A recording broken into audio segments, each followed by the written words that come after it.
Yo, what is up guys? It's Pedro here, and in today's video I will be talking about the Washington Commanders playoff chances, what they need to do this week to clinch a playoff spot, and all the other different scenarios for the rest of the season. I'll also give you guys some injury updates for this coming game. So if you guys are new, please subscribe for Washington and NFL content. We're about 120 subscribers away from 10,000 subscribers, trying to hit that by the end of the year. And I know someone who's watching isn't subscribed. It takes 1 second. Just hit that red subscribe button. It's free. Would really appreciate it. And hit that like button and notification bell. So despite the Washington Commanders struggling big time lately, I mean, they obviously lost to the 49ers, lost to the Giants before that, and tied to the Giants. Those are their last 3 games. It's been tough, but despite all that, they can still clinch a playoff spot this weekend after the Browns game. So we're going to go over that simple scenario, what needs to happen there, and just all the different scenarios that could happen to have them make or miss the playoffs. So for the Commanders to make the playoffs, clinch the playoffs this weekend, they have to win, obviously. It just has to happen. They have to win. Seattle loses. I believe the Seattle Seahawks play the New York Jets, and the New York Jets are playing for a playoff spot. They desperately need a win, kind of like us, and Mike White is back. So I think the Jets should win that game. And then the Lions play the Bears. That is a game. That's probably the toughest out of all these 4 things that need to happen.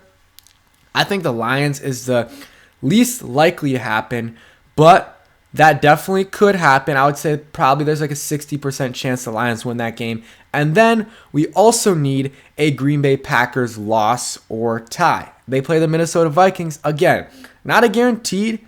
With the way the Vikings have been playing lately, they've been playing okay. Like, they barely beat the Giants, they barely beat the Colts, and they lost the Lions as well. So, and the Green Bay Packers have been playing well. But I honestly think 3 out of the 4 might happen.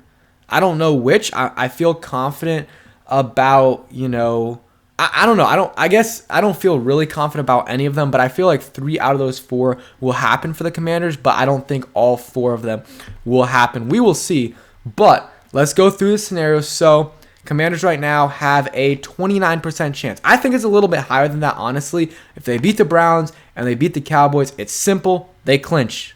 There's no if they win those 2, they're guaranteed in the playoffs. So of course, that is good news, but that's still, you got to win those next 2 games. And there's something else that I think the Washington Commanders fans aren't really realizing, something else that we need to be rooting for this week, and I'll talk about that in a second. I'll just talk about it right now because I don't want to forget about it. So right now, the Cowboys are a little bit, and let's just take this game out. We'll reset. We'll reset everything just so we can see the odds. So the Philadelphia Eagles still have not clinched the division. They have a very good shot, 97% chance, but still have not clinched. They have 13 games. The Cowboys have 11. But we need the Eagles to win this week, because if the Eagles win this week, the Cowboys will have nothing to play for in week 18, and maybe they'll play the starters for a quarter or 2, but that's probably it. If the Eagles lose this week and the Cowboys win, then in week 18, the Cowboys will be playing their starters. And that is not something we want. We are rooting for the Eagles big time this week against the New Orleans Saints. We are rooting for the Eagles. If they get that win, they clinch. They're done. The division's over. They get the first round bye.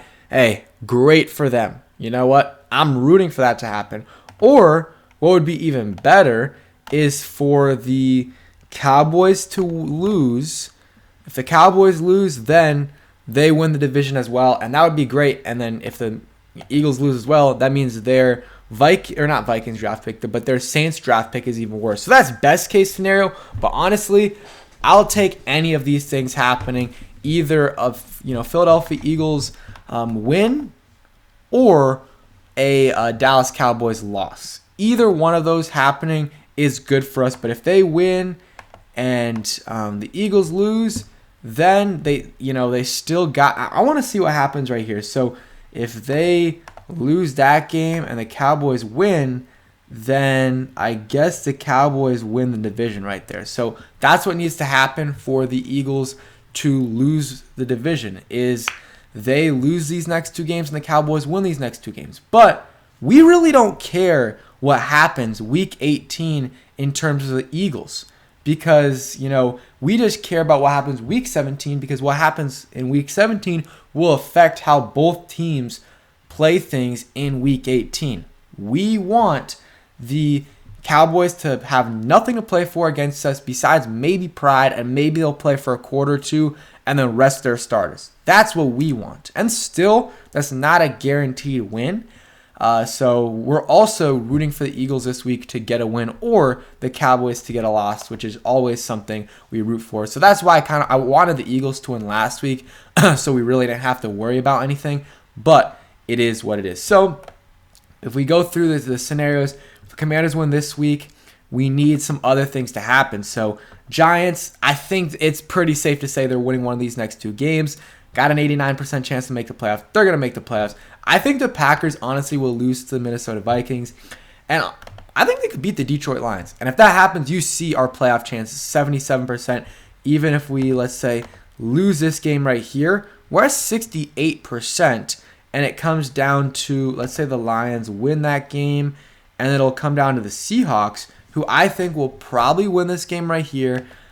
We'll probably win the Rams game, but lose the Jets game, and that would get us in at 8-1, and that is slightly above 500. But I want to win. I want to get in with 9 wins. But here's the thing, also, if it comes down to it, and 8-1 is the way we make the playoffs, I much rather make the playoffs at 8-1 than not make the playoffs at 8-1 and just get the worst possible draft pick. Because some people, honestly, at this point, are rooting for us to just lose the last 2 games to get the worst possible, or get the best possible draft pick. I don't want that to happen, because, okay, let's say we lose out and we end up 7-9-1. I think that would be the record, 7-9-1.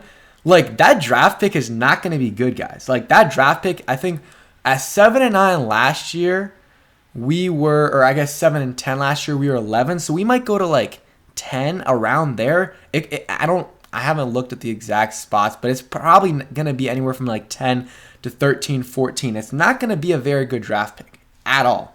So that's why I just don't really, it doesn't really make sense to me. Just get in the playoffs, see what you can do. You got a lot of guys on this team that are hungry to win, and I think getting in the playoffs is a big step. And then, you move on from there. If you still have to get a quarterback, but you made the playoffs and you don't have a great draft pick, well, move up. I know it's harder said than done, but still. So Commanders, we know the teams we're rooting for this week. The Eagles, rooting against the Cowboys, rooting against the Lions, rooting against the Packers, and we'll still root against the Giants. But the thing is, the way things are playing out, if we make the playoffs, probably the 7th seed, the Vikings are at the 2 seed right now. And that could bode really well for the Commanders if they play the Vikings in the first round instead of the 49ers. So I honestly am fine if we stick at the 7th seed and play the Vikings at the 2 seed if everything goes like that. And, I think they'll beat the Packers and then probably beat the Bears as well. And I guess they're competing with maybe the 49ers for that spot. 49ers will probably win out as well, but still, I like I honestly think our chances are a little bit more than 29% to make the playoffs. But it starts this week with the Browns. Of course, it is a must-win game, and I want to win out. Just win out so we don't have to worry about other teams. Currently, we do have the 7th seed. So if we win out, we're in. That's what matters. Get to 9 wins. I know I said I wanted 10, a couple weeks ago, but if we get 9 wins, make the playoffs, hey, I'm satisfied with that, and see what we can do in the first round against Minnesota Vikings. So, real quick, some injury updates. We'll get an official one tomorrow. Official practice report. One thing, Ron Rivera still has not made a quarterback decision. That's coming tomorrow, very likely. I will make a video about that when that does happen. So, Rivera, when asked if Cam Curl will play Sunday, said, I think so. He was really close Saturday. He just couldn't stick it and go. Said, watching him do rehab today, felt Curl was a lot closer. That's what John Keim reported. That is good news. Need Cameron Curl. We saw how bad the defense was without him, especially against George Kittle and even a little bit Christian McCaffrey, but specifically George Kittle last week against the San Francisco 49ers. So having him back will be huge. And not having him back, we need him close to full strength. So it seems like he was maybe close last week and is going to play this week. So that is good for sure. And then Gibson's dealing with the sprain, and that's why Jonathan Williams got some more carries last week. We'll see how it goes this week. Honestly, I like Gibson. He does have a lot of potential, but they haven't used him a lot the way that I think they should, and that's as a pass catcher. So I don't think it's a big loss because they're just not using him correctly. It is a little bit of a loss, but keep giving the ball to B-Rob, and Jonathan Williams is okay at times, but hopefully Gibson's good to go for this week. If not, though, we'll get him back for week 18. And then last, kind of not injury update, but just a Chase Young update. This is what Ron Rivera said on Chase Young. Next week, the expectation is to see if he can go a little bit more. I think we'll put him a little bit more on him in terms of playing him earlier in the downs, playing him a few more reps in a row before we rotate him out. If he can get himself quickly up to form, people will have to start paying attention to him a little bit more as well. And that I think will help offset some of the stuff that Montez Sweat has been dealing or having to deal with all season. So that is very encouraging that so far we haven't really heard about any setbacks or him feeling really sore after. I mean, I'm sure he felt sore, but nothing terrible. And he played 30 snaps last week, so that is huge. Like, him playing 30 snaps is so huge. And, hopefully this week he can get to like high 30s, maybe even 40. Like, if he can get to 38, 40, 45, that's huge. Because that's almost his full snaps. And then by week 18, you can get him out there almost, if not to his full amount of snaps. And in the playoffs, he'll be a full go if we do make the playoffs. So that's kind of the injury update for today. Let me know what you guys think. And yeah, appreciate you guys watching. Again, guys, really appreciate if you guys could hit help me out and hit a subscribe button. Trying to get to 10K before the end of the year. That was a goal to start the year, and we're close, but it's going to be close to see if I can get there. So thanks for watching, guys, and peace.